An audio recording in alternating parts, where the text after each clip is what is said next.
अध्याय 7 युद्ध कौशल का प्रशिक्षण। पॉव। एक अत्यंत तेज और गूंजता हुआ थप्पड़ गूंजा जिसने उस काले चेहरे वाले व्यक्ति की बातों को बेरहमी से बीच में ही रोक दिया। उस शक्तिशाली प्रहार ने उसे उड़ाकर दूर फेंक दिया और उसके 10 से अधिक दांत फर्श पर बिखर गए। मुझे क्षमा करें, इस ग्रंथ ने इस युवा स्वामी का मन मोह लिया है। लॉन्गचेन ने उस काले चेहरे वाले व्यक्ति की ओर देखा। उसका चेहरा खेद से भरा हुआ लग रहा था और उसने बड़े नाटकीय अंदाज में माफी मांगी। वो थप्पड़ बहुत ही जोरदार था और इसकी गूंज पूरे बैटल स्किल पवेलियन युद्ध कौशल मंडप में सुनाई दी। जो लोग युद्ध कौशलों की खोज में व्यस्त थे उन्होंने तुरंत अपने हाथों में मौजूद मैनुअल नीचे रख दिए और चौंककर पीछे मुड़े। बैटल स्किल पवेलियन के भीतर हिंसा करने की हिम्मत किसने की? अचानक एक ठंडी आवाज गूंजी और बैटल स्किल पवेलियन के भीतरी हिस्से से एक काले कपड़ों में लिपटा हुआ व्यक्ति प्रकट हुआ। उसका चेहरा कठोर और सख्त था। जब उसने लॉन्गचेन और उस काले चेहरे वाले व्यक्ति की ओर देखा, उस व्यक्ति का रक्त और चुआई एक ऊंचे पहाड़ की तरह उमड़ रहा था जो दूसरों पर दबाव बना रहा था और उनके लिए सांस लेना मुश्किल कर रहा था। लॉन्गचेन की आंखें सिकुड़ गईं। एक शक्तिशाली ब्लड कंडेंसेशन रक्त संघनन स्तर का साधक। यह अप्रत्याशित था कि इस स्थान पर वास्तव में एक छिपा हुआ ब्लड कंडेंसेशन स्तर का साधक होगा, लेकिन इसके बारे में थोड़ा और सोचने पर यह स्थान बैटल स्किल पवेलियन का एक महत्वपूर्ण हिस्सा था और यहाँ किसी शक्तिशाली व्यक्ति का पहरा होना उनकी चिंताओं को कम कर देता था। बैटल स्किल पवेलियन के भीतर मार्शल आर्ट का अभ्यास करना वर्जित था। यह एक ऐसा नियम था जिसे हर कोई जानता था और इस नियम को तोड़ने का मतलब था हिरासत में लिया जाना। बोलो, यहाँ क्या हुआ? ब्लड कंडेंसेशन साधक ने गुस्से में चिल्लाकर पूछा। अगर आप जानना चाहते हैं तो उसी से पूछ लीजिए। लॉन्गचेन के मन में जरा भी डर नहीं था और उसने मासूमियत से अपने हाथ फैला दिए। काले चेहरे वाला व्यक्ति आक्रोशित हो गया।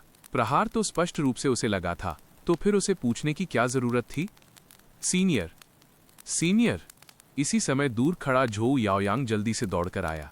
उसने ब्लड कंडेंसेशन विशेषज्ञ को रिपोर्ट दी। सीनियर, बात ऐसी है, वांग मांग के चेहरे पर अचानक बहुत तेज खुजली हुई, इसलिए उसने खुद को एक थप्पड़ मार लिया।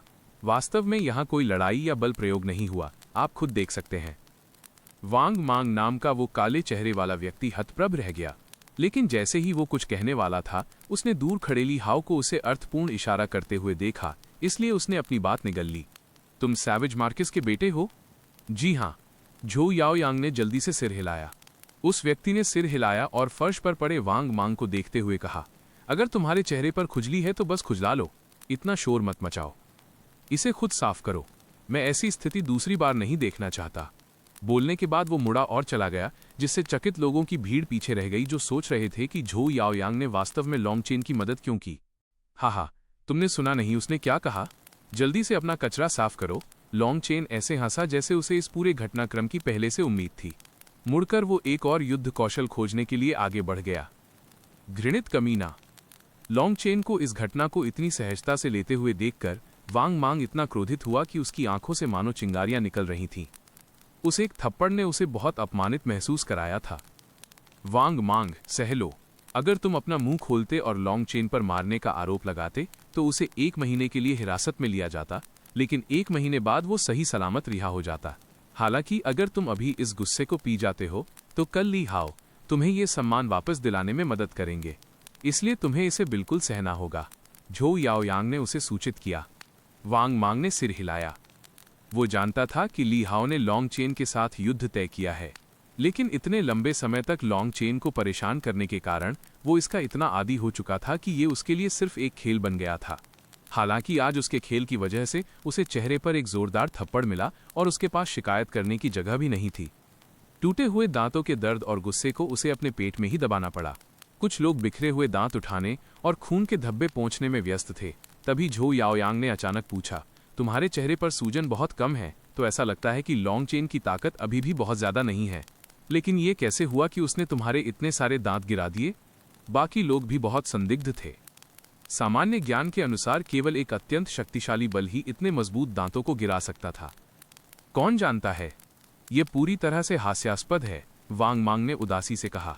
वो ये नहीं जानता था कि लॉन्गचेन ने एक अल्केमिस्ट कीमियागर के रूप में अपने ज्ञान का उपयोग किया था। लॉन्गचेन मानव शरीर के शरीर विज्ञान से उतना ही परिचित था जितना कि वो अपने हाथों की लकीरों से। उसका थप्पड़ इतने कुशल तरीके से मारा गया था कि वांग मांग के मसूड़े ढीले हो गए और उसके चेहरे के उस तरफ के दांतों को बाहर गिरने का मौका मिल गया। लॉन्गचेन का हमला बहुत ही क्रूर था। दांत ऐसी चीज नहीं थे जिन्हें आसानी से दोबारा उगाया जा सके। वे अन्य चोटों की तरह नहीं थे जिन्हें दवाओं से ठीक किया जा सके। भविष्य में वांग मांग शायद खाने के लिए अपने चेहरे के केवल दूसरे हिस्से का ही उपयोग कर पाएगा। वांग मांग की गलती से सबक लेते हुए हर कोई बहुत बेहतर व्यवहार करने लगा और किसी ने दोबारा लॉन्ग चेन को उकसाने की हिम्मत नहीं की। लॉन्ग चेन भी इन प्राचीन ग्रंथों को इत्मीनान से पढ़ने में खुश था। यहाँ के युद्ध कौशलों को केवल मंडप में ही पढ़ा जा सकता था और उन्हें बाहर नहीं ले जाया जा सकता था। स्पिरिट ऑफ द बुल, बैल की आत्मा। सभी युद्ध कौशलों को 3 श्रेणियों में विभाजित किया जा सकता था: स्वर्ग, पृथ्वी और नश्वर। और जहां तक यहाँ के इन सभी युद्ध कौशलों और तकनीकों का सवाल था, वे सभी नश्वर श्रेणी के निम्नतम स्तर के थे। भले ही वे निम्नतम स्तर के थे, फिर भी ये युद्ध कौशल अत्यंत मूल्यवान खजाने थे। भले ही वे केवल उच्च स्थिति वाले कुलीन उत्तराधिकारियों के लिए थे, फिर भी इसकी देखरेख के लिए एक ब्लड कंडेंसेशन साधक की आवश्यकता होती थी। इससे कोई भी देख सकता था कि फीनिक्स क्राई एम्पायर के लिए युद्ध कौशल कितने महत्वपूर्ण थे। हालांकि यह एक निम्न श्रेणी का युद्ध कौशल है, लेकिन इसमें आध्यात्मिक ऊर्जा का उपयोग स्पष्ट और सीधा है, जिससे इसका प्रभाव काफी अच्छा है। अपने हाथ में मौजूद युद्ध कौशल को पूरी तरह से पढ़ने के बाद लॉन्ग चेन ने सिर हिलाया। यह विशेष युद्ध कौशल उसके लिए बहुत उपयुक्त था, खासकर क्योंकि वो शरीर के मेरिडियन नाड़ियों से बहुत परिचित था, जिसका अर्थ था कि वो इसे बहुत जल्दी सीख सकता था। उसने इसे एक बार फिर ध्यान से पढ़ा। उसकी वर्तमान आध्यात्मिक शक्ति एक सामान्य व्यक्ति की तुलना में अत्यंत दुर्जेय थी और ये उसकी याददाश्त में एक बड़ी सहायता थी। अनिवार्य रूप से वो उस बिंदु पर था जहां वो जो कुछ भी देखता था उसे याद रख सकता था। स्पिरिट ऑफ द बुल तकनीक उसे पूरी तरह से याद हो गई थी। इसे वापस रखते हुए उसने एक और सहायक युद्ध कौशल देखा: विंड चेजिंग स्टेप्स, हवा का पीछा करने वाले कदम।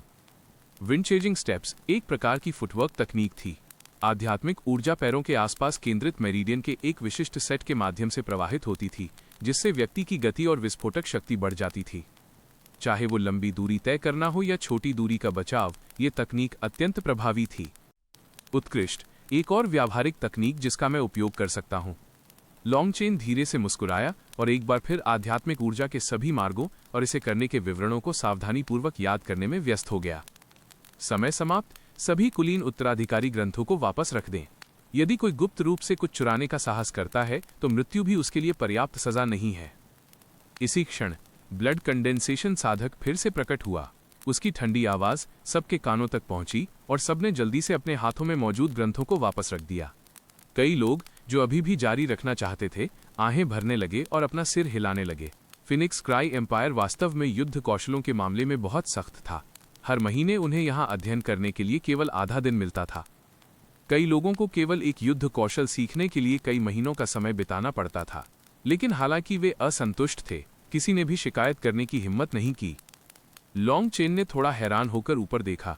उसे उम्मीद नहीं थी कि समय इतनी जल्दी बीत जाएगा, लेकिन अगर अन्य लोगों को ये पता चलता कि लॉन्ग चेन ने केवल 4 घंटों में 2 युद्ध कौशलों को पूरी तरह से याद कर लिया है, तो वे इस हद तक चौंक जाते कि उनके मुंह खुले के खुले रह जाते। एक युद्ध कौशल की रिकॉर्डिंग के भीतर कुछ हिस्से अत्यंत रहस्यमयी और समझने में कठिन थे, विशेष रूप से विशिष्ट मेरिडियन के आसपास आध्यात्मिक ऊर्जा और ची को स्थानांतरित करने के बारे में कुछ शब्द। और जो चीज लोगों को और भी अधिक भ्रमित करती थी, वो थी पढ़ते समय अपनी आध्यात्मिक ऊर्जा को इतने जटिल तरीके से स्थानांतरित करने का प्रयास करना। इंपीरियल कॉलेज छोड़ते हुए लॉन्ग चेन ने फैटियू और अन्य लोगों को विदा किया और फिर शी फेंग के पास जाकर उनके कान में कुछ बातें कहीं। जब शी फेंग ने सुना कि लॉन्ग चेन क्या कह रहा है, तो उसका पूरा चेहरा सदमे से भर गया और हालांकि उसने जल्दी से अपनी सामान्य अभिव्यक्ति को वापस पा लिया, लेकिन वो अपनी आंखों में उस झटके को छिपाने में असमर्थ था। घर लौटकर लॉन्ग चेन ने देखा कि वो कमरा जहां उसने फेंगफू स्टार को संघनित किया था, साफ कर दिया गया है। हालांकि जिस तरह से उसने उसे नुकसान पहुंचाया था, उसके कारण अभी भी वहां रहना सुरक्षित नहीं था। सौभाग्य से उसकी पारिवारिक संपत्ति में कई कमरे थे और उन्होंने उसके लिए एक नया कमरा तैयार कर दिया था। सबसे पहले वो अपनी माँ के कमरे में गया ताकि उन्हें आश्वासन दे सके कि वो ठीक है। इन दिनों लगातार कई चीजें हुई थीं जिससे श्रीमती लॉन्ग उत्तेजित और चिंतित हो गई थी। जब से लॉन्ग चेन की नींद खुली थी, ऐसा लग रहा था कि वो बदल गया है और पूरी तरह से अलग व्यक्ति बन गया है, जिससे उन्हें थोड़ा अपरिचित महसूस हो रहा था। हालांकि अच्छी बात यह थी कि लॉन्ग चेन ने अब खुद को ढाल लिया था और अपनी माँ के साथ कुछ समय बिताने और बात करने के बाद वो काफी हद तक शांत हो गईं। फिर भी उसने उन्हें ली हाओ के साथ तय की गई जीवन और मृत्यु की लड़ाई के बारे में नहीं बताया। अपनी माँ का साथ छोड़कर लॉन्ग चेन अपने कमरे में लौट आया। अपना दरवाजा बंद करके उसने सीधे दूसरी फेंगफू पिल निगल ली। दूसरी फैंगफू पिल के अवशोषण के बाद लॉन्ग चेन के पैर के तलवे पर मौजूद फैंगफू स्टार एक बार फिर थोड़ा और विस्तारित हो गया। इस विस्तार के साथ फैंगफू स्टार की आध्यात्मिक ऊर्जा को संचित करने की क्षमता एक बार फिर बढ़ गई, बिल्कुल डांटियन की तरह। हालांकि वर्तमान फेंगफू स्टार अभी भी एक भ्रूण रूप में था और इसे पूरी तरह से संघनित रूप तक पहुंचने के लिए अभी भी अनगिनत फेंगफू पिल्स की आवश्यकता थी। यही कारण था कि लॉन्ग चेन इतना निराश हुआ था जब उसने पहली बार अपनी यादों को देखा था और 9 स्टार हेगेमोन बॉडी आर्ट में प्रशिक्षण की विधि देखी थी। वर्तमान में उसने 2 फैंगफू पिल्स का सेवन किया था जिनकी कीमत कई लाख स्वर्ण मुद्राएं थी और फिर भी उसका फैंगफू स्टार अभी भी अपने भ्रूण रूप में था। यदि वो इसे पूरी तरह से संघनित चरण तक पहुंचाना चाहता था तो वो अभी भी बहुत दूर था। इसके अलावा ऐसा लग रहा था कि इसके भी आगे एक स्तर था जिसके बारे में वो अभी भी कुछ नहीं जानता था। केवल एक फेंगफू स्टार ही पहले से ही एक अथाह रसातल था जिसे भरने के लिए अनगिनत औषधीय गोलियों की आवश्यकता थी। हालांकि लॉन्ग चेन जानता था कि 9 स्टार हेगेमोन बॉडी आर्ट ही एकमात्र ऐसी तकनीक थी जिसका वो उपयोग कर सकता था। यदि नहीं तो वो अपने पूरे जीवन में केवल औसत दर्जे का बनकर रह जाता। वास्तव में वो एक साधारण व्यक्ति की बराबरी भी नहीं कर पाता क्योंकि उसके पास डांटियन नहीं था। 9 स्टार हेगेमोन बॉडी आर्ट का उपयोग किए बिना उसका एकमात्र भाग्य एक कमजोर व्यक्ति बनना होता जिसका लगातार फायदा उठाया जाता। इस फैंगफू पिल को पूरी तरह से अवशोषित करने में उसे 4 घंटे लगे। उसके फैंगफू स्टार का भ्रूण रूप आकार में थोड़ा बढ़ गया था जिससे उसे आध्यात्मिक ऊर्जा की अधिक मात्रा को नियंत्रित करने की अनुमति मिली। अब तक आधी रात हो चुकी थी। लॉन्ग चेन चुपके से अपने कमरे से निकला और लकड़ी रखने वाले कमरे में दाखिल हुआ। एक गहरी सांस लेते हुए उसने धीरे धीरे स्पिरिट ऑफ द बुल का प्रशिक्षण शुरू किया। लॉन्ग चेन पिल गॉड की उन यादों के कारण अपने मेरिडियन से पहले से ही पूरी तरह परिचित था, इसलिए ये निम्न श्रेणी का युद्ध कौशल ऐसी चीज थी जिसे वो बिना किसी समस्या के तुरंत सिद्ध कर सकता था। वो आधे टन से अधिक वजन वाले एक पत्थर के ग्राइंडर ओखली के पास गया जो आमतौर पर चावल की फसलों को कुचलने के लिए उपयोग किया जाता था। उसे दोनों हाथों से पकड़कर उसने ऊपर उठाया। उठो! विशाल पत्थर का ग्राइंडर हवा में उठ गया और लॉन्ग चेन को ऐसा महसूस हुआ कि उसके पास अभी भी कुछ अतिरिक्त ताकत बची हुई है। आजकल उसकी ताकत लगभग 750 किलोग्राम वजन उठाने के लिए पर्याप्त होनी चाहिए।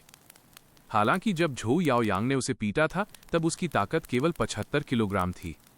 पहले की तुलना में यह नाटकीय रूप से 10 गुना वृद्धि थी।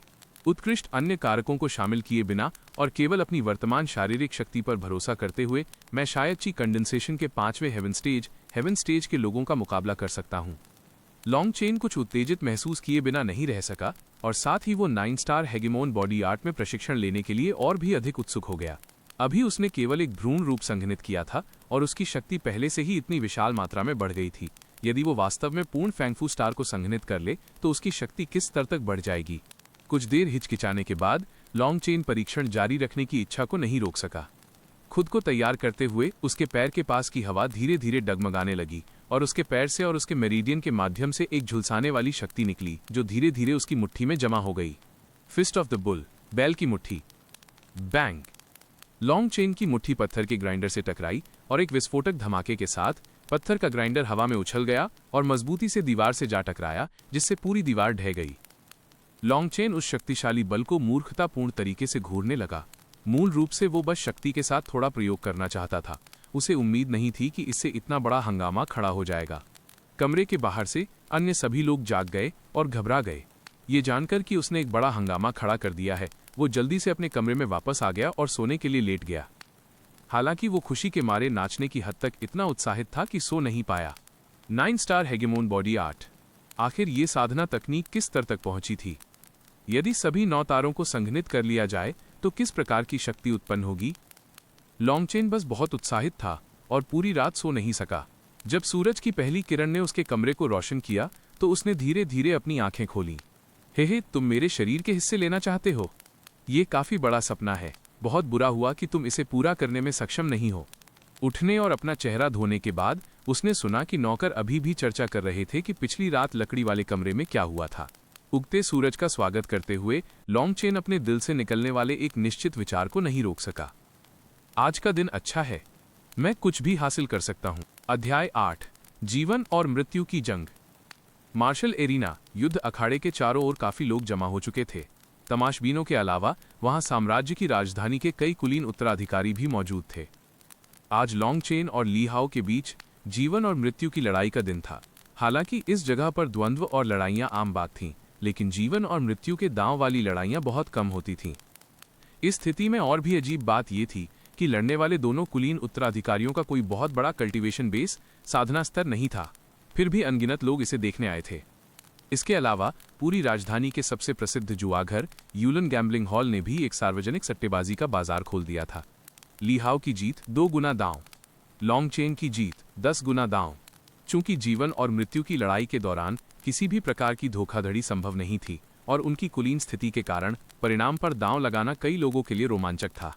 यहां तक कि जो लोग जुआरी नहीं थे उन्होंने भी दांव लगाना शुरू कर दिया था, लेकिन अधिकांश लोगों ने ली हाओ की जीत पर पैसा लगाया।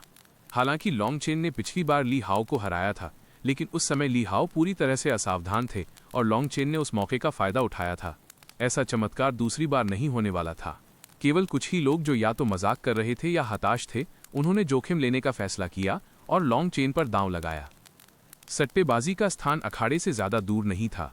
ली हाओ की जीत पर दांव लगाने वाला हिस्सा लोगों से खचाखच भरा था, जबकि लॉन्ग चेन वाला हिस्सा पूरी तरह सुनसान था। लॉन्ग चेन पर 3 लाख स्वर्ण मुद्राएं। अचानक एक लंबा और भव्य व्यक्ति प्रकट हुआ और उसने सट्टेबाजी के प्रभारी व्यक्ति के पास एक क्रिस्टल कार्ड फेंक दिया। क्या? इतनी बड़ी रकम देखकर संचालक पूरी तरह चौंक गया। पूरी सुबह में उसने अब तक केवल 10,000 स्वर्ण मुद्राएं ही इकट्ठी की थीं। इस नए दांव को सुनकर उसे अपने कानों पर विश्वास नहीं हुआ। वह विशाल आकृति निश्चित रूप से शी फेंग की थी। लॉन्ग चेन ने उसे अपनी जीत पर अपनी सारी स्वर्ण मुद्राएं लगाने की जिम्मेदारी सौंपी थी। लॉन्ग चेन अपनी स्थिति के कारण जानता था कि यूलन गैम्बलिंग हॉल निश्चित रूप से सट्टेबाजी खोलेगा, इसलिए उसने पहले ही शी फेंग को उस पर दांव लगाने के लिए कह दिया था। भले ही यूलन गैम्बलिंग हॉल को सट्टेबाजी खोलने से घाटा हो जाए, फिर भी वो पीछे नहीं हटेगा। वो जो पैसा कमाता था उसका अधिकांश हिस्सा उसके निजी दावों से आता था और इन सार्वजनिक दावों से उसे वास्तव में बहुत अधिक लाभ नहीं होता था। सार्वजनिक दांव लगाने का मुख्य कारण लोगों को संतुष्ट रखना था, और अगर उसे नुकसान भी होता तो यूलन गैम्बलिंग हॉल की अपार संपत्ति के सामने इसे आसानी से नजरअंदाज किया जा सकता था। इन्हीं कारणों से लॉन्ग चेन ने सट्टेबाजी में शामिल होने का फैसला किया। मूल रूप से उसने केवल ली हाओ के साथ दांव लगाने की योजना बनाई थी, लेकिन अब वो यूलन गैम्बलिंग हॉल के साथ दांव लगाकर 10 गुना लाभ प्राप्त कर सकता था। लॉन्ग चेन मूर्ख नहीं था, इसलिए निश्चित रूप से वो जानता था कि कौन सा विकल्प बेहतर है। कल फैटी यू और उसके दोस्तों की मदद से उसने 2 लाख से अधिक स्वर्ण मुद्राएं इकट्ठा की थीं। जब उसने इसे शी फेंग को सौंपा था तो शी फेंग ने देखा था कि लॉन्ग चेन कितना आश्वस्त था। अपने दांत पीसते हुए उसने राशि बढ़ाकर 3 लाख कर दी। शी फेंग का परिवार वास्तव में बहुत अमीर नहीं था, मुख्य रूप से इसलिए क्योंकि वे काफी गुस्सैल स्वभाव के थे और व्यापार संभालने में उतने अच्छे नहीं थे। फैटी यू और अन्य लोगों के परिवार बेहतर स्थिति में थे। इतनी बड़ी राशि इकट्ठा करने के लिए उसने वास्तव में अपने सभी हथियारों और कवच को गिरवी रख दिया था। ये सब लॉन्ग चेन के जंगली और पागलपन भरे दांव के लिए था। घबराहट के कारण शी फेंग का दिल बार बार धड़क रहा था। भाई चेन, आपको शांत और स्थिर रहना होगा। आपके भाई की सारी संपत्ति दांव पर लगी है। ली हाओ दोपहर से ठीक पहले पहुंचे। जमीन पर हल्के से धक्का देते हुए वो हवा में कई मीटर ऊपर कूदे और मार्शल एरिना के ऊपर उतरे, जिससे जयकारों की गूंज उठी। हालांकि इस बार जयकार उनके आने के लिए नहीं थी, बल्कि इसलिए थी क्योंकि हर कोई एक अच्छा शो देखने के लिए उत्साहित था। आज ली हाओ ने साफ सुथरे और आकर्षक कपड़े पहने थे और उनके मन में एक गर्व भरा विचार आया। लॉन्ग चेन, जो अपमान तुमने मुझे दिया है वो तुम्हें 10 गुना वापस किया जाएगा। लेकिन ली हाओ के मंच पर जाने के काफी देर बाद भी किसी ने लॉन्ग चेन को आते नहीं देखा। किसी को समझ नहीं आ रहा था कि वो क्यों नहीं आया, और कुछ लोग सोचने लगे कि शायद वो डर के मारे पीछे हट गया है। तभी मार्शल एरिना के प्रभारी एक वृद्ध व्यक्ति ने ली हाओ से ठंडे स्वर में कहा, तुम्हारी लड़ाई का समय 12:45 है, इसलिए तुम लगभग 1 घंटा पहले आ गए हो। तुम या तो मंच के ऊपर इंतजार कर सकते हो या नीचे आ सकते हो। यह सुनकर हर कोई निराशा में शोर मचाने लगा और उत्साह से भरे ली हाओ भी थोड़े स्तब्ध रह गए, क्योंकि वे समय की जांच करना भूल गए थे। जो भी हो, मैं मंच पर ही उसका इंतजार करूंगा। वैसे भी वो मरने ही वाला है, इसलिए उसका बचा हुआ समय मेरे समय से अधिक मूल्यवान है। ली हाओ उदासीनता से मुस्कुराए और बस वैसे ही वे अखाड़े के ऊपर पालथी मारकर बैठ गए जैसे कोई विशेषज्ञ हो। हालांकि एक विशेषज्ञ की तरह दिखने का उनका प्रयास केवल कुछ ही देर चला और फिर स्थिति थोड़ी अजीब हो गई। चूंकि दोपहर का समय था, सूरज की तपिश बहुत तेज थी और स्थिति को और भी खराब बनाने के लिए मार्शल एरिना की ऊपरी सतह काली पत्थर की टाइलों से बनी थी। अब तक वो इस हद तक उबल रही थी कि उस पर अंडा तला जा सके। चूंकि ली हाओ पहले ही बैठ चुके थे, इसलिए वे दोबारा खड़े नहीं हो सकते थे, वरना उनका नाटक खराब हो जाता। इसलिए वे केवल कष्ट सह सकते थे। बेशक कुछ पैनी नजर वाले लोगों ने देखा कि ली हाओ के नितंबों से हल्का धुआं निकलना शुरू हो गया था और कुछ ही पलों में ये बहुत स्पष्ट हो गया। भीड़ के भाव बहुत अजीब हो गए। ये लड़का कितना मूर्ख है, क्या वो अपनी इज्जत बचाने की कोशिश कर रहा है? लड़ाई अभी शुरू भी नहीं हुई है और उसका पिछवाड़ा जल रहा है। एक युवती धीरे से हंसी। दूर से दो नकाबपोश महिलाएं उदासीनता से अखाड़े की ओर देख रही थीं। सच कहूं तो वो सिर्फ एक ढोंगी है, दूसरी युवती ने सिर हिलाते हुए जवाब दिया। दीदी मेंग क्यूई, हमें यहाँ आए कई दिन हो गए हैं। आप विवाह समझौते मैरिज एग्रीमेंट को वापस लेने की योजना कब बना रही हैं? दूसरी ने पूछा। मेंग क्यूई नामक युवती ने अपनी भौहें सिकोड़ी और थोड़ा अजीब महसूस करते हुए कहा, वर्तमान में वो बहुत कठिन परिस्थिति में है और यदि मैं इस समय उसके सामने विवाह तोड़ने की बात उठाती हूँ तो ये बहुत क्रूर होगा। मुझे खुद नहीं पता कि मुझे क्या करना चाहिए, लेकिन इस मामले को टालना कोई समाधान नहीं है। गुरुजी ने हमें पहले ही कई बार आग्रह किया है, यदि हम जल्द ही पहाड़ पर वापस नहीं लौटे तो शायद हमें दंडित किया जाएगा। इसके अलावा बड़ी बहन की प्रतिभा के साथ आप निश्चित रूप से श्यांटियन तक पहुंचेंगी और स्वर्गीय दाओ हेवनली डाउस को स्पर्श कर पाएंगी। आप दोनों बिल्कुल अलग दुनिया में होंगे। इसे निभाने का कोई तरीका नहीं है। दूसरी युवती ने आह भरी। लेकिन मुझे अभी भी लगता है कि इस तरह से करना उसके साथ बहुत अन्याय होगा। चलो थोड़ा और देखते हैं। मेंग क्यूई ने धीरे से अपना सिर हिलाया। उनकी सुंदर आंखों में परेशानी झलक रही थी। जैसे ही मेंग क्यूई हिचकिचाई, उन्होंने दूर भीड़ में एक हलचल देखी। मुड़कर देखने पर उन्होंने काले कपड़ों में एक युवक को देखा जिसकी तलवार जैसी भौहें और चमकती आंखें थीं। वह धीरे धीरे आगे बढ़ रहा था। उसके शरीर में एक अनोखा आभा मंडल था जो लोगों को एक बहुत ही गहरा एहसास दे रहा था। वो बिल्कुल एक कुएं की तरह लग रहा था। सतह पर वो सामान्य दिख रहा था, लेकिन उसे पूरी तरह समझना असंभव था। कोई भी उसकी गहराई नहीं देख पा रहा था और उसका अस्तित्व उनके लिए एक रहस्य जैसा लग रहा था। मेंग क्यूई और दूसरी युवती भी उसे देखकर अपने दिलों में कुछ धड़कन महसूस किए बिना नहीं रह सकीं। कुछ दिन पहले देखे गए लॉन्ग चेन की तुलना में यह जमीन और आसमान के अंतर जैसा था। वर्तमान में वो आत्मविश्वास से भरा हुआ दिख रहा था। लॉन्ग चेन के आगमन को देखकर ली हाओ कूद कर खड़े हो गए। उन्हें अपने शरीर के निचले हिस्से में जलन का तेज दर्द महसूस हो रहा था। लॉन्ग चेन को दोष देते हुए उनका गुस्सा और भी बढ़ गया और वे गुस्से में चिल्लाए, लॉन्ग चेन, मरने के लिए ऊपर आओ। लॉन्ग चेन ने ली हाओ पर एक नज़र तक नहीं डाली और इसके बजाय उन्होंने भीड़ को स्कैन किया और शी फेंग की नज़र से नज़र मिलाई। शी फेंग ने लॉन्ग चेन को हल्का सा सिर हिलाकर इशारा किया। उन्होंने न केवल शी फेंग को देखा बल्कि उन्होंने फैटियू और अन्य लोगों को भी देखा जो जाहिर तौर पर उनका उत्साह बढ़ाने आए थे। लॉन्ग चेन उनकी ओर देखकर मुस्कुराए और फिर मार्शल एरिना की ओर मुड़ गए। ली हाओ अपना कौशल दिखाने के लिए कूदकर ऊपर आए थे, लेकिन लॉन्ग चेन ने बस पैदल चलकर ऊपर जाने का फैसला किया। फिलहाल जिन लोगों ने लॉन्ग चेन की जीत पर दांव लगाया था, उन सभी को लगा कि उन्होंने जो पैसा लगाया है वो हमेशा के लिए डूबने वाला है। लॉन्ग चेन को ऊपर आते देख ली हाओ के भींचे हुए दांतों से गुस्से में ये शब्द निकले, मूर्ख, तुम्हारा पिछवाड़ा जल गया है ना? लॉन्ग चेन ने ली हाओ का मजाक उड़ाया। दरअसल वो बहुत पहले ही आ चुका था। वो बस दूर छांव में रुका हुआ था और किसी ने उसे नोटिस नहीं किया था। हालांकि उसने बहुत स्पष्ट रूप से देखा था कि मंच पर क्या चल रहा था। 1:15 का समय हो गया है। दोनों पक्षों को जीवन और मृत्यु अनुबंध, लाइफ एंड डेथ कॉन्ट्रैक्ट पर हस्ताक्षर करने होंगे। इसी समय वृद्ध व्यक्ति ने एक दस्तावेज निकाला और लॉन्ग चेन उदासीनता से मुस्कुराया और उस पर अपना नाम लिख दिया।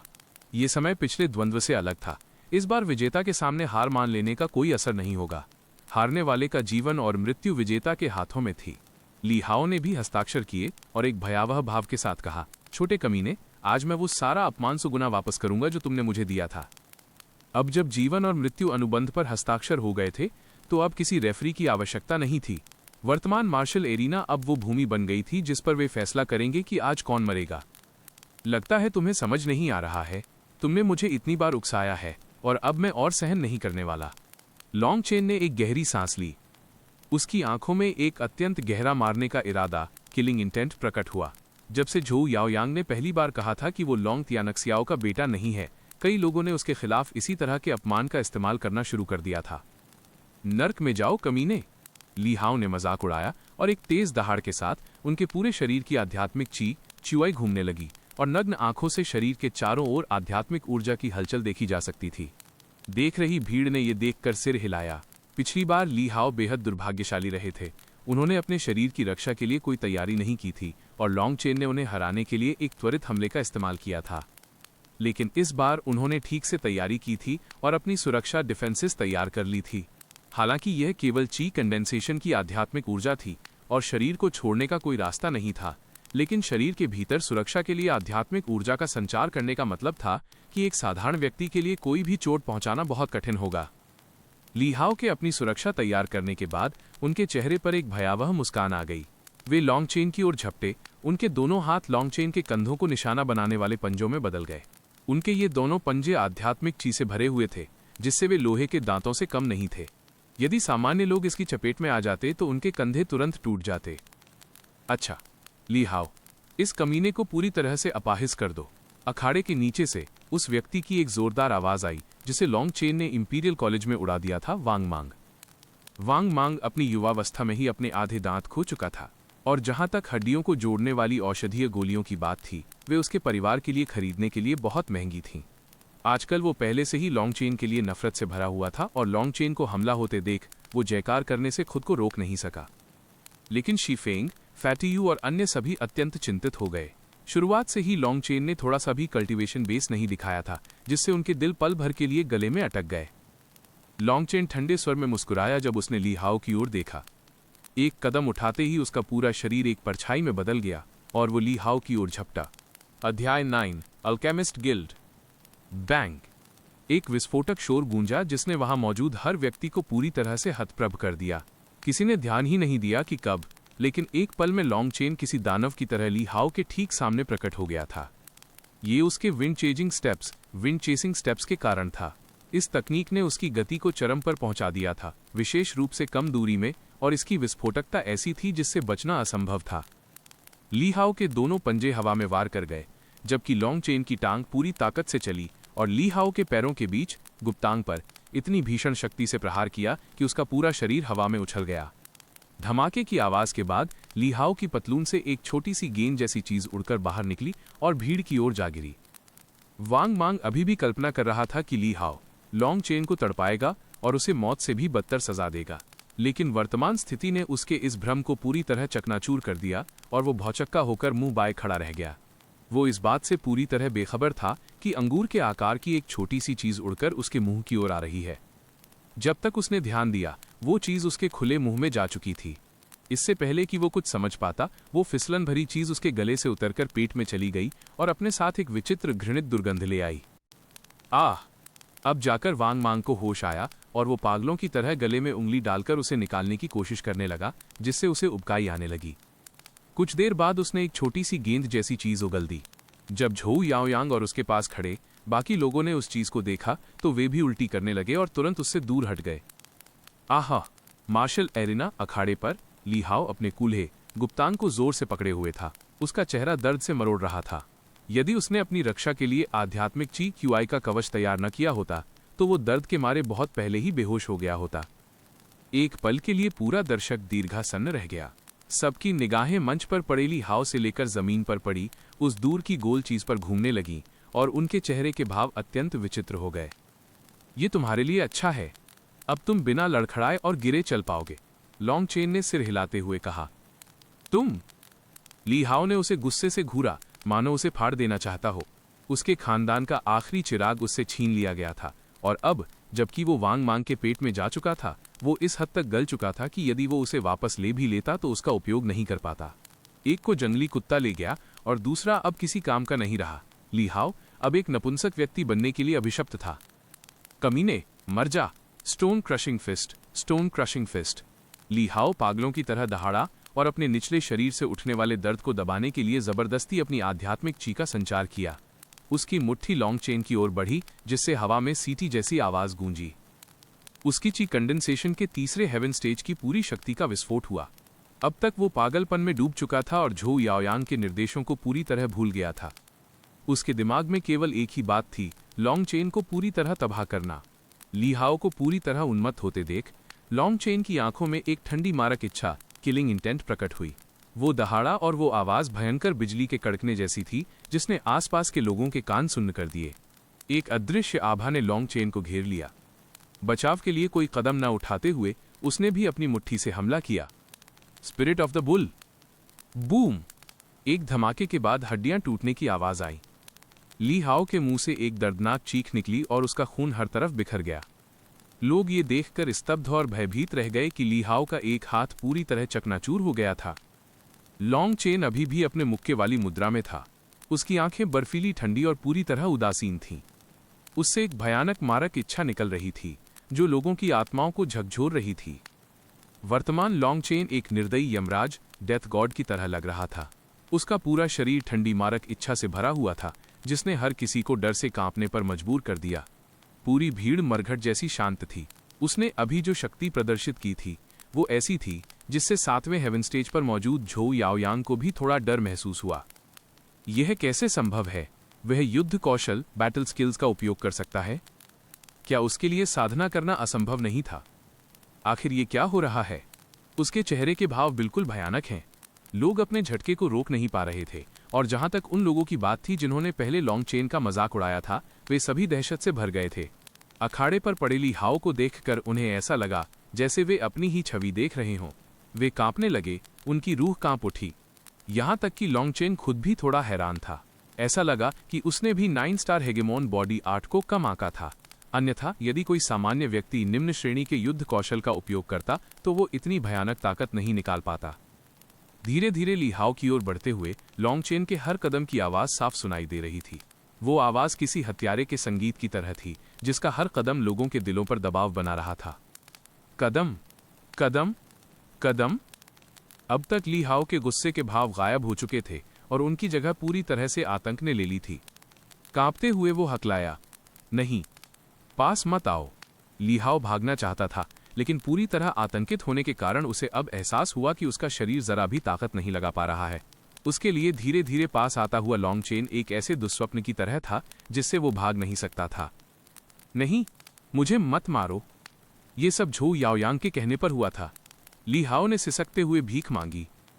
मंच के नीचे झोउ याओयांग के चेहरे के भाव बदल गए और वो गुस्से में चिल्लाया, ली हाओ, तुम क्या बकवास कर रहे हो? मैं बकवास नहीं कर रहा हूं। तुमने ही हमसे कहा था कि लॉन्ग चेन को संभालो और बाद में तुम हमें कुछ इनाम दोगे। ये सब तुम्हारी वजह से है। ली हाओ ने झोउ याओयांग की ओर इशारा करते हुए पागलों की तरह बड़बड़ाया। मौत के सामने वो सब कुछ भूल चुका था। ली हाओ, तुम मौत को दावत दे रहे हो। झोउ याओयांग का चेहरा पीला पड़ गया और उसकी दोनों आंखें मारक इच्छा से भर गईं। झोउ याओयांग, तुम कमीने, तुमने अपने फायदे के लिए मेरा इस्तेमाल किया। लॉन्ग चेन, मैं तुम्हें बताऊंगा। असलियत में झोउ याओयांग एक पालतू कुत्ते के अलावा कुछ नहीं है। अचानक लॉन्ग चेन को हवा में एक हमले की ठंडक महसूस हुई। मौत की आहट को भांपते हुए उसने बिना सोचे समझे तुरंत पीछे छलांग लगा दी। हालांकि लॉन्ग चेन के पीछे हटने के बाद भी ऐसा नहीं लगा कि कुछ हुआ है, लेकिन जब लॉन्ग चेन ने फिर से ली हाओ की ओर देखा तो उसने देखा कि ली हाओ की आंखों की चमक जा चुकी थी और उसने अपनी आखिरी सांस ले ली थी। लॉन्ग चेन के चेहरे के भाव थोड़े बदल गए। भीड़ की ओर मुड़कर देखने पर उसे केवल बांस की टोपी पहने एक आकृति दिखाई दी जो तेजी से वहां से भाग रही थी। कुछ ही कदमों में वह भीड़ से ओझल हो गया। इन अप्रत्याशित घटनाओं ने भीड़ में खलबली मचा दी। जाहिर था कि उस रहस्यमयी आकृति ने ही ली हाओ को मारा था। लॉन्ग चेन की जीत हुई। थोड़ी देर के भ्रम के बाद अखाड़े के निरीक्षक ने आखिरकार इस अंतिम परिणाम की घोषणा कर दी। भले ही ली हाओ को लॉन्ग चेन ने नहीं मारा था, लेकिन लॉन्ग चेन उसे पहले ही हरा चुका था। यदि वो ली हाओ को मारना चाहता तो ये उसके लिए हाथ घुमाने जितना आसान होता, इसलिए अंत में उन्होंने लॉन्ग चेन की जीत की ही घोषणा की। लॉन्ग चेन की जीत के बाद अनगिनत लोगों ने पछतावे में आह भरी। इस परिणाम के साथ उनके पास अपना दांव वापस लेने का कोई रास्ता नहीं था। जहां तक उन दर्जनों लोगों की बात थी जिन्होंने लॉन्ग चेन पर दांव लगाया था, वे सभी खुशी से झूम उठे। फैटी यू और अन्य लोग विशेष रूप से जोर जोर से चिल्ला रहे थे। अखाड़े पर पड़े ली हाओ की ओर अब कोई ध्यान नहीं देने वाला था। अखाड़े के आयोजक उसके परिवार को एक संदेश भेजेंगे और वे उसका शव लेने आएंगे। राजधानी में जीवन और मृत्यु की लड़ाइयों को कानूनी संरक्षण प्राप्त था। किसी को भी गुप्त रूप से बदला लेने की अनुमति नहीं थी। ली हाओ केवल एक निम्न श्रेणी का कुलीन था जिसकी स्थिति बहुत ऊंची नहीं थी। यदि वो मर गया तो मर गया, उसकी मृत्यु के बाद कोई हंगामा नहीं होने वाला था। ये साम्राज्य की राजधानी के अटूट नियमों में से एक था। लॉन्ग चेन मंच से नीचे उतरा, जहां फैटी यू और अन्य लोगों ने उसका नायक की तरह स्वागत किया। शी फेंग ने उसे कसकर गले लगा लिया। तुम लड़के, तुम इतने शक्तिशाली कब हो गए और तुमने इस बारे में किसी को बताया तक नहीं। तुम्हें देखते हुए मेरा दिल लगभग बाहर ही आ गया था, शी फेंग ने बड़बड़ाते हुए कहा। भाई लॉन्ग, नहीं रुकिए, बड़े भाई लॉन्ग, भविष्य में हम सब आपके साथ ही रहेंगे, आपको हमारा ख्याल रखना होगा, फैटी यू और अन्य लोगों ने चमकती आंखों के साथ कहा। लॉन्ग चेन हंसा। बिल्कुल, चलो सट्टेबाजी वाली जगह चलते हैं। अनगिनत प्रशंसनीय नजरों और जयकारों के बीच लॉन्ग चेन को 3 लाख 30 लाख से कम स्वर्ण मुद्राएं नहीं मिली। जिस क्षण 30 लाख स्वर्ण मुद्राओं वाला क्रिस्टल कार्ड उसके हाथ में आया, लॉन्ग चेन वास्तव में ली हाओ को पीटने से भी अधिक उत्साहित था। वो जानता था कि ली हाओ एक छोटे कुत्ते से ज्यादा कुछ नहीं था, लेकिन मरने से ठीक पहले उसने जो शब्द कहे थे उन्होंने लॉन्ग चेन को पहले से कहीं अधिक सतर्क कर दिया। मूल रूप से उसने सोचा था कि ये सारी बदमाशी उसके माता पिता की पीढ़ी की दुश्मनी के कारण थी, लेकिन ली हाओ की बातों से ये मेल नहीं खा रहा था। ऐसा लग रहा था कि ये इतना सरल मामला नहीं था जैसा उसने सोचा था। संभवतः वो केवल एक मोहरा था। वो तो बस एक बेकार किशोर था और उसका परिवार अब पूरी तरह गरीब हो चुका था। किसी के लिए इतनी सोची समझी और योजनाबद्ध तरीके से उसके खिलाफ साजिश रचने की कोई आवश्यकता नहीं थी। इसका स्पष्ट कारण किसी का उसके पिता से टकराव हो सकता था, जो बर्बर सीमा बारबेरियन बॉर्डर की रखवाली में फंसे हुए थे। लगता है मामला बहुत जटिल है, लेकिन अपने हाथ में 30 लाख स्वर्ण मुद्राओं को देखते हुए लॉन्ग चेन असीम आत्मविश्वास से भर गया। क्या ये वही आत्मविश्वास था जो अमीर होने के साथ आता है? भारी भीड़ के साथ निकलते हुए लॉन्ग चेन को एक चायखाना मिला और उसने अपने दोस्तों को मनचाहा खाना खाने के लिए आमंत्रित किया और उनके पैसे वापस कर दिए। हालांकि जो पैसा कमाया गया था वो उसने अपने पास रखा। लॉन्ग चेन ने अपने दोस्तों को एक ऐसा वादा किया जिसने उन्हें अंतहीन रूप से उत्साहित कर दिया। भविष्य में हर किसी की साधना, कल्टीवेशन का खर्च उसके द्वारा उठाया जाएगा। इसने फैटी यू और अन्य लोगों को खुशी से पागल कर दिया। वे सभी साधना करने में पूरी तरह असमर्थ थे और यदि कोई और उनसे यह वादा करता तो वे विश्वास नहीं करते। हालांकि लॉन्ग चेन भी पहले उन्हीं के जैसा था। अब जब उसने ली हाओ को इतनी जल्दी ठिकाने लगा दिया था तो वे उस पर विश्वास क्यों न करते? लॉन्ग चेन का ये वादा सुनकर हर कोई बहुत खुश था। हालांकि लॉन्ग चेन ने उन्हें इस बात को गुप्त रखने के लिए कहा और उन सभी ने पागलों की तरह सिर हिलाया।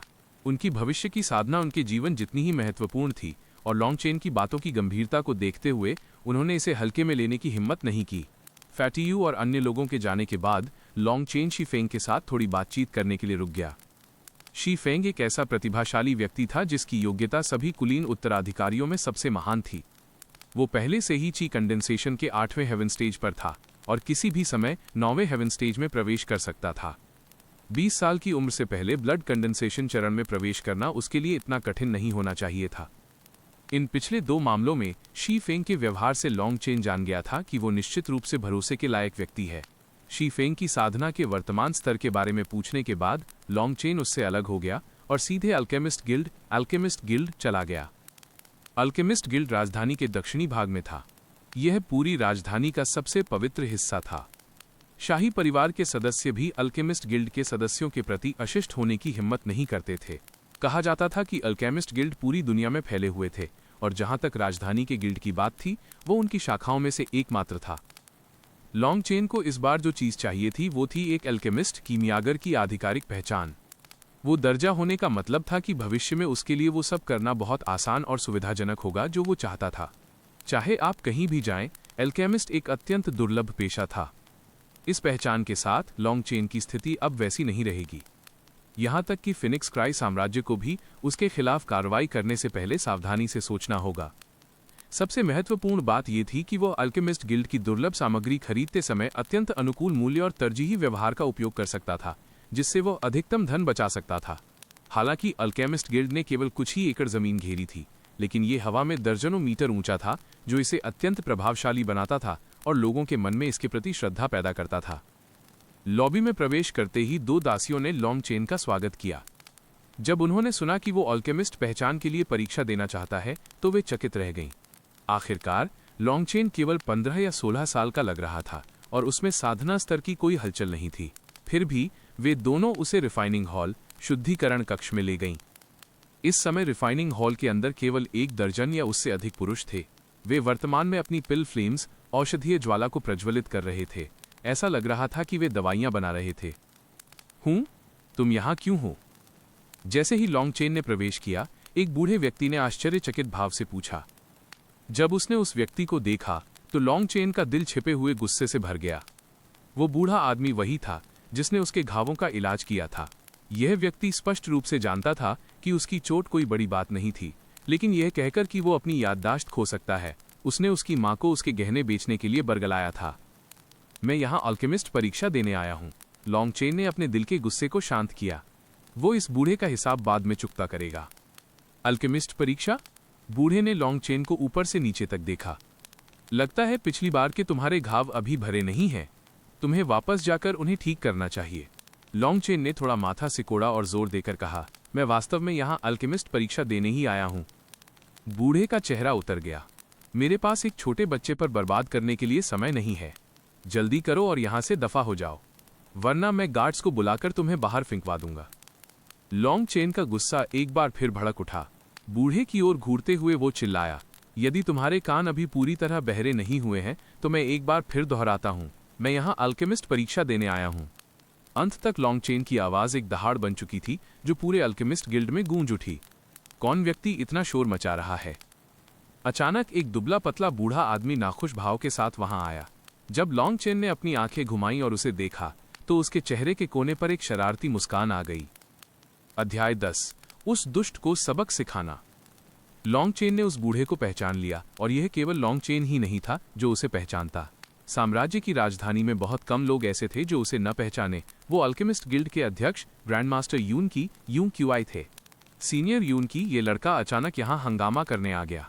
मैं बस इसे बाहर निकालने ही वाला था। ग्रैंडमास्टर यून की को देखते ही गुआन चेंग ने जल्दी से सफाई दी। लॉन्गचेन ने अपनी आंखें घुमाई। एक अत्यंत कृतज्ञ भाव का नाटक करते हुए उसने कहा, आप ग्रैंडमास्टर यून की हैं? अद्भुत। लॉन्गचेन अपनी जान बचाने के लिए आपका धन्यवाद करता है। मूल रूप से यूनकी के चेहरे पर अप्रसन्नता थी, लेकिन लॉन्गचेन की ये बात सुनकर वे थोड़े विचलित हो गए और पूछा, बच्चे, क्या तुम मुझे पहचानने में कोई गलती कर रहे हो? गलती? नहीं, बिल्कुल नहीं। लॉन्गचेन ने अपना सिर हिलाया। उस बूढ़े गुआन चेंग की ओर इशारा करते हुए उसने कहा, इन्हीं ग्रैंड मास्टर के माध्यम से मेरी माँ ने आपसे टाइगर बोन पिल खरीदने के लिए कई हजार स्वर्ण मुद्राएं दी थीं। उसी की वजह से मैं अपने घावों से उबर पाया। ये छोटा सा बालक आपका जितना शुक्रिया अदा करे कम है। लॉन्गचेन को इस मामले का जिक्र करते सुन गुआन चेंग का चेहरा तुरंत पीला पड़ गया और यूनकी की आंखें ठंडी हो गईं। गुआन चेंग की ओर देखते हुए उन्होंने कहा, गुआन चेंग, ये सब क्या है? सीनियर चेयरमैन, इसकी बकवास पर ध्यान न दें। गुआन चेंग ने जल्दी से समझाने की कोशिश की। आप इसे स्वीकार क्यों नहीं कर रहे? मुझे लगा था कि हमारे अल्केमिस्ट गिल्ड के लोग इतने महान चरित्र के हैं कि वे अपने अच्छे कामों पर अपना नाम तक नहीं लिखते। बस बात यह है कि आपने मेरी माँ को जो घटिया दर्जे की टाइगर बोन पिल बेची थी वो अब सब जान चुके हैं। लॉन्गचेन ठंडे स्वर में मुस्कुराया। हालांकि गुआन चेंग लगातार लॉन्गचेन को अर्थपूर्ण इशारे कर रहा था, लेकिन लॉन्गचेन ने ऐसा नाटक किया जैसे उसने कुछ देखा ही न हो। क्या तुम्हें सच में लगा था कि मेरे लॉन्ग परिवार का पैसा हड़पना इतना आसान है? गुआन चेंग वर्तमान में अल्केमिस्ट गिल्ड का एक वरिष्ठ सदस्य अटेंडेंट था। उसने ग्रैंडमास्टर यूनकी से थोड़ा बहुत सीखा था, लेकिन वो कोई बहुत प्रतिभाशाली व्यक्ति नहीं था। हालांकि जब गुआन चेंग ने दशकों तक सावधानी और लगन से यूनकी का अनुसरण किया तो यूनकी को उस पर दया आ गई और उन्होंने उसे गिल्ड में एक अटेंडेंट का पद और कुछ छोटे मोटे काम सौंप दिए थे।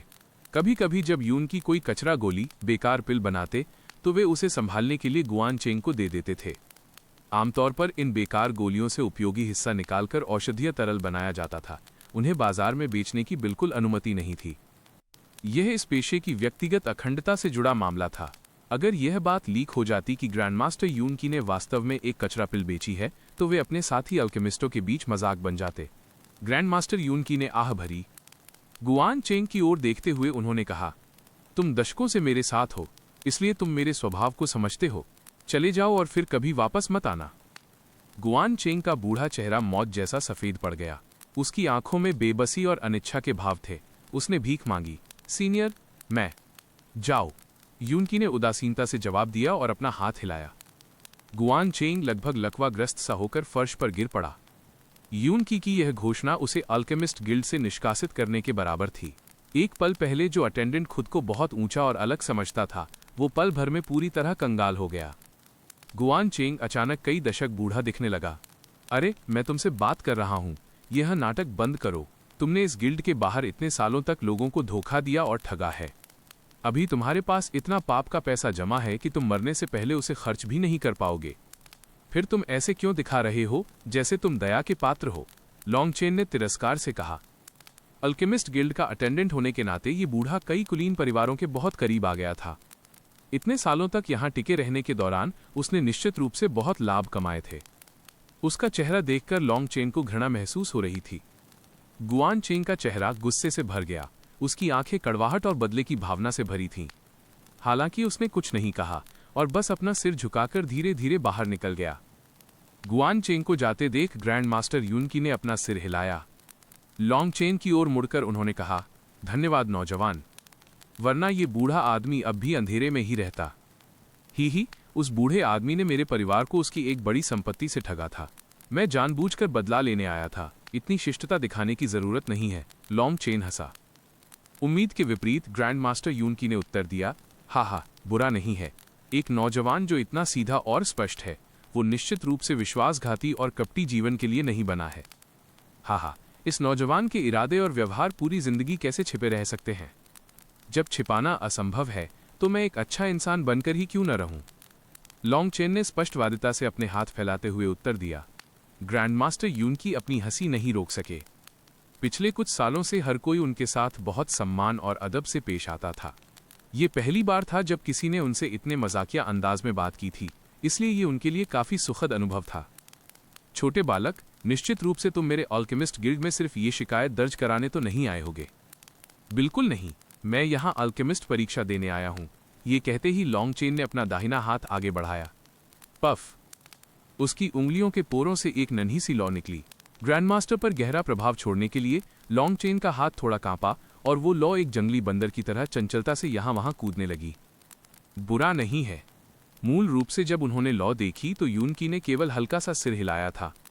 इस उम्र में पिल फ्लेम, औषधीय ज्वाला को एकत्रित कर पाना अच्छा माना जा सकता था, लेकिन लॉन्ग चेन की अगली हरकतों ने उन्हें वास्तव में प्रभावित कर दिया। लॉ को नियंत्रित करने की क्षमता मुख्य रूप से व्यक्ति की आध्यात्मिक शक्ति, स्पिरिचुअल स्ट्रेंथ पर निर्भर करती है। लॉन्ग चेन का इसे इतने जीवंत तरीके से नियंत्रित करना यह दर्शाता था कि उसकी आध्यात्मिक शक्ति एक साधारण व्यक्ति से कहीं अधिक थी। वे ये नहीं जानते थे कि लॉन्ग चेन अभी भी अपनी पूरी ताकत नहीं दिखा रहा था। अगर वो अपनी यादों से गुप्त कलाओं का प्रदर्शन करता तो वो इस ग्रैंडमास्टर को पूरी तरह से डरा सकता था। बहुत अच्छे, तुम्हारी आध्यात्मिक शक्ति एक साधारण व्यक्ति से कम दोगुनी मजबूत है, जो तुम्हें पिल रिफाइनिंग दवा निर्माण सीखने के लिए एक अच्छा पौधा बनाती है। यूनकी ने सिर हिलाया। यूनकी की ये बात सुनकर लॉन्ग चेन ने राहत की सांस ली। जितना संभव हो सके उतनी छिपी हुई ताकत रखना ही सबसे अच्छा था। आओ, मैं तुम्हें परीक्षण के लिए ले चलता हूँ। ये कहते हुए ग्रैंडमास्टर यूनकी लॉन्ग चेन को अपने साथ ले गए। उन दोनों को जाते देख हॉल में मौजूद वे सभी लोग जो अपनी पिल फ्लेम से दवाइयां बनाने की कोशिश कर रहे थे, दंग रह गए। क्या उसे परीक्षा देने से पहले मूल्यांकन अप्रेजल की जरूरत नहीं पड़ी? यह कैसे संभव है? क्या वो ग्रैंडमास्टर यूनकी का कोई रिश्तेदार है? बकवास, वो कोई रिश्तेदार नहीं है। क्या वो लड़का राजधानी का मशहूर कचरा लॉन्ग चेन नहीं है? हॉल में मौजूद 10 से ज्यादा लोग वहां अल्केमिस्ट परीक्षा देने के लिए ही आए थे, लेकिन सामान्य नियम के अनुसार उन्हें पहले एक निश्चित जड़ी बूटी को रिफाइन करके अपनी योग्यता साबित करनी होती थी, तभी वे परीक्षा में बैठ सकते थे। लेकिन लॉन्ग चेन सीधे इस चरण को पार कर गया, जिससे वे लोग मन ही मन बहुत क्रोधित थे। हालांकि उनके पास कोई विकल्प नहीं था। ये अल्केमिस्ट गिल्ड था, एक सर्वोच्च संस्था। यहां कोई कुछ करने की हिम्मत नहीं कर सकता था। वे केवल अपना गुस्सा पीकर रह गए। अल्केमिस्ट गिल्ड के एक भूमिगत कमरे में ग्रैंड मास्टर यूनकी ने अपने सामने रखे एक जल क्रिस्टल, वाटर क्रिस्टल की ओर इशारा किया। अपनी लॉ का इस पर उपयोग करो। लॉन्ग चेन ने सिर हिलाया। एक उंगली आगे बढ़ाकर उसने लॉ को संघनित किया और उसे जल क्रिस्टल के ऊपर रखा। जैसे ही लॉ ने उसे छुआ, क्रिस्टल पर कई रेखाएं उभर आईं। ग्रैंडमास्टर यूनकी ने धीमी आवाज में कहा, तुम्हारी पिल फ्लेम निम्न हुआंग श्रेणी, लो हुआंग क्लास तक पहुंच गई है, जो मुश्किल से मानक स्तर को छूती है। पिल फ्लेम्स को तियान, दी, शुआन और हुआंग श्रेणियों में विभाजित किया गया था और प्रत्येक श्रेणी के 3 रैंक होते थे। लॉन्ग चेन की पिल फ्लेम खुद से उत्पन्न हुई थी और ये कोई बीस्ट फ्लेम या heaven and earth spirit flame नहीं थी, इसलिए निम्न हुआंग श्रेणी में होना बहुत सामान्य था। ग्रैंडमास्टर यूनकी फिर लॉन्ग चेन को एक उथले पानी के कुंड के पास ले गए।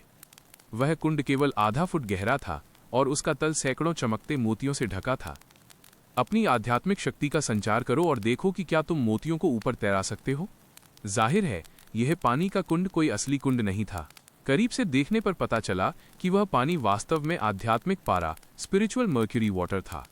जब लॉन्ग चेन ने इसे सावधानी से छुआ तो उसने पाया कि यह पानी उसकी आध्यात्मिक शक्ति को 10 गुना से अधिक बढ़ा रहा था। इससे उसे तुरंत राहत मिली, क्योंकि उसकी वर्तमान आध्यात्मिक शक्ति बिना छुए वस्तुओं को हिलाने के लिए पर्याप्त नहीं थी। ऐसा लगता था कि वो जरूरत से ज्यादा चिंता कर रहा था। अपनी आध्यात्मिक शक्ति का संचार करते ही उसने पाया कि 1 दर्जन या उससे अधिक मोती उसकी शक्ति के प्रभाव में आ गए और धीरे धीरे ऊपर तैरने लगे। अचानक लॉन्गचेन ने देखा कि उन मोतियों को देखते हुए ग्रैंड मास्टर यूनकी का चेहरा पूरी तरह से हैरान और स्तब्ध था। धत तेरे की, मेरा भेद खुलने वाला है। लॉन्गचेन ने तुरंत अपनी आध्यात्मिक शक्ति छोड़ दी। उसने आध्यात्मिक ऊर्जा का उपयोग करके अपने चेहरे को इतना पीला बना लिया जैसे वो बेहोश होने वाला हो, और ये नाटक किया कि उसकी आध्यात्मिक शक्ति पूरी तरह खत्म हो गई है। ग्रैंड मास्टर, मुझे किस रैंक में गिना जाएगा? लॉन्गचेन ने सांस फूलने का नाटक करते हुए पूछा। शुआन श्रेणी, शुआन क्लास, ग्रैंड मास्टर यूनकी बड़बड़ाए। ऐसा लग रहा था कि उन्होंने लॉन्गचेन की वर्तमान थकावट वाली स्थिति पर ध्यान भी नहीं दिया। थोड़ी देर बाद यूनकी ने देखा कि लॉन्गचेन कमजोरी से जमीन पर पड़ा है। अगर लॉन्गचेन के अभिनय कौशल को कोई रैंक दी जाए तो वो एक्टिंग का देवता होता। न केवल उसका चेहरा कागज जैसा सफेद था, बल्कि उसकी आंखें भी कमजोर और बेजान लग रही थीं, जिससे वो ऐसा दिख रहा था जैसे उसने खुद को जरूरत से ज्यादा थका लिया हो। उत्कृष्ट, तुम्हारी आध्यात्मिक शक्ति असाधारण रूप से मजबूत है। तुम्हारी प्रतिभा को निश्चित रूप से तराशा जा सकता है। मैंने इस बार वास्तव में एक अच्छा पौधा खोज लिया है। यूनकी मुस्कुराए। ये सुनकर लॉन्गचेन की आंखें चमक उठीं। ग्रैंड मास्टर यूनकी ये छोटा सा बालक पिल के दाव ऑफ द पिल का अध्ययन करने की बहुत इच्छा रखता है। क्या मेरे लिए आपका आधिकारिक शिष्य बनना संभव है?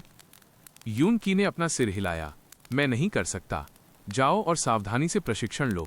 बाद में मैं तुम्हें एक ऐसा अवसर प्रदान करूंगा जो तुम्हें पिल के मार्ग के शिखर पर पहुंचा देगा। यूनकी के इनकार को सुनकर लॉन्गचेन शर्मिंदगी से हंसा। असल में मुख्य बात यह है कि मैं एक ऊंची प्रतिष्ठा चाहता हूं, ताकि जब मैं बाहर जाऊं तो कोई मुझे दोबारा परेशान करने की हिम्मत न करे। यूनकी उसे एकटक देखते रहे और फिर ठहाका मारकर हंस पड़े। लॉन्गचेन जैसा कोई व्यक्ति जो इतनी सीधे बात करता था, उन्हें यह सोचने पर मजबूर कर देता था कि वे हंसें या रोएं। कितने साल हो गए थे जब वे इतने दिलचस्प नौजवान से मिले थे। हालांकि लॉन्गचेन की असामान्य आध्यात्मिक शक्ति ने उनके मन में उसके प्रति एक उत्कृष्ट राय बना दी थी। चिंता मत करो, बाद में मैं तुम्हें एक पिल अप्रेंटिस औषधीय प्रशिक्षु पहचान पत्र दूंगा। फिर कौन तुम्हें परेशान करने की हिम्मत करेगा? यूनकी हंसे। लॉन्गचेन उत्साहित हो गया। सामान्य तौर पर यदि कोई व्यक्ति एल्केमिस्ट गिल्ड में शामिल होना चाहता है तो उसे पहले मेडिसिनल एक्सपर्ट औषधीय विशेषज्ञ बनने की परीक्षा पास करनी होती थी, और उसके बाद उसे पिल अप्रेंटिस बनने की परीक्षा देने के लिए 1 और साल इंतजार करना पड़ता था। मेडिसिनल एक्सपर्ट केवल एक प्रवेश स्तर का रैंक था, लेकिन फिर भी इसे पाने के लिए अनगिनत लोग ईर्ष्या से लाल हो जाते थे। जहां तक पिल अप्रेंटिस की बात थी, यह पिल कल्टीवेशन औषधि साधना की वास्तविक शुरुआत थी। तुम्हारी वर्तमान पिल फ्लेम और आध्यात्मिक शक्ति के साथ तुम्हारे लिए पिल बनाना अभी भी काफी कठिन है। हालांकि 1 साल के भीतर तुम निश्चित रूप से पिल्स बनाने में सक्षम हो जाओगे, इसलिए इसे नियमों का उल्लंघन नहीं माना जाएगा। मैं बस इसे तुम्हें थोड़ा जल्दी दे रहा हूँ। यूनकी मुस्कुराए। लॉन्गचेन अत्यंत कृतज्ञ था। हालांकि तकनीक और कौशल के मामले में उसके पास किसी को भी नीचा दिखाने की पर्याप्त महारत थी, लेकिन यूनकी निश्चित रूप से एक ऐसे सीनियर थे जो सम्मान के पात्र थे। ग्रैंड मास्टर यूनकी ने व्यक्तिगत रूप से उसके लिए एक पिल अप्रेंटिस पहचान पत्र बनाया, और फिर इसके अलावा उन्होंने उसे एक औषधीय कड़ाही, मेडिसिनल कॉल्ड्रन और पिल पहनने वाले कपड़ों का एक सेट भी दिया।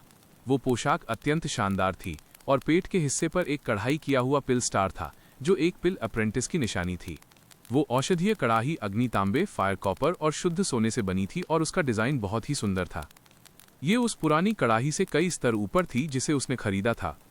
इन 2 चीजों के अलावा जिस चीज ने लॉन्गचेन को सुखद आश्चर्य दिया वो ये थी कि ग्रैंड मास्टर यूनकी ने उसे एक स्पेशल रिंग माइनस अंतरिक्ष अंगूठी भी दी थी। ये एक चमत्कारिक अंगूठी थी। जैसे ही आप अपनी आध्यात्मिक शक्ति अंगूठी में भेजते, आप अंगूठी से जुड़े एक आंतरिक स्थान को खोल सकते थे और कोई भी चीज उसमें जमा कर सकते थे। जहां तक इसके मूल्य की बात थी, ये लाखों स्वर्ण मुद्राओं की एक विलासितापूर्ण वस्तु थी। इससे पहले लॉन्गचेन ने इसे पाने का सपना भी नहीं देखा था। अंगूठी में अपनी आध्यात्मिक शक्ति डालते हुए उसने पाया कि उसके अंदर का स्थान 3 मीटर चौड़ा था, जिससे वो अत्यंत कृतज्ञ महसूस करने लगा। ग्रैंडमास्टर यूनकी की सलाह पर लॉन्गचेन ने आधी कीमत पर औषधीय सामग्री खरीदने के लिए अपने पहचान पत्र का उपयोग किया। वह वरिष्ठ पीढ़ी के पिल रिफाइनिंग अनुभवों का निःशुल्क अध्ययन भी कर सकता था। लॉन्गचेन को अचानक ऐसा महसूस हुआ जैसे वो एक साधारण पक्षी से सीधे फीनिक्स बन गया हो। अल्केमिस्ट गिल्ड के भीतर उसने बड़ी मात्रा में फेंगफू पिल की औषधीय सामग्री और कुछ अन्य जड़ी बूटियां खरीदी। जब लॉन्ग चेन अल्केमिस्ट गिल्ड से बाहर निकला तो उसे लगा कि वो प्रवेश करने वाले व्यक्ति से बिल्कुल अलग है। पहले वो बेकार था, लेकिन अब वो लाखों का मालिक था। यहाँ तक कि उसकी कमर भी पूरी तरह सीधी थी। भविष्य में वो दूसरों को हेय दृष्टि से देख सकता था। जब लॉन्ग चेन ने इस विशाल फसल को इकट्ठा कर लिया तो वो घर लौट आया। जैसे ही उसने प्रवेश किया, उसने प्रवेश द्वार पर बाओ एर को देखा। जैसे ही उसने लॉन्ग चेन को देखा, वो सीधे उसे श्रीमती लॉन्ग के कमरे में ले गई। जैसे ही उसने प्रवेश किया, वो हक्का बक्का रह गया। उसका दिल घबराहट में तेजी से धड़कने लगा।